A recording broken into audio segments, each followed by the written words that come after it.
Souza. Ontem levei um Hadouken da professora. Pode ser assim? Uhum. Ontem eu, Maria Eduarda, Maria Souza, né, do meu canal, levei um Hadouken da professora. Replay.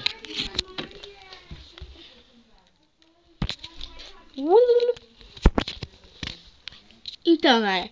Essa é a Maria Eduarda.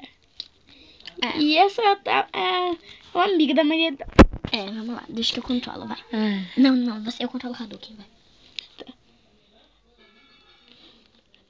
Bom, alunos, vamos aprender hoje de ciências. Vamos aprender dos planetas do sistema solar. Marte é um planeta.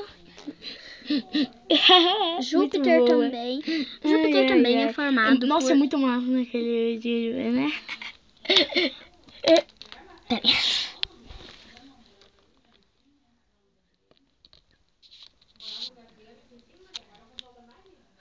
É verdade. Aquele E vídeo foi muito também massa, né? Vênus Verdade. e Júpiter são planetas muito... Muito legal. Quer parar? É sério.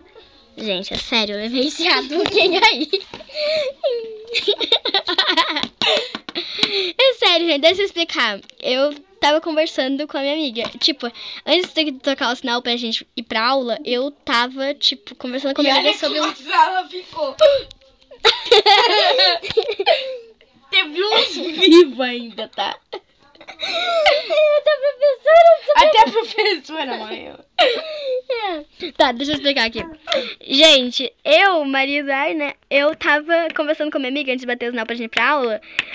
Sobre um assunto muito legal dos vídeos lá, né? De uma menina que eu esqueci o nome. Que ela não é daqui do Brasil. Quando eu sinal, eu queria continuar conversando com essa menina.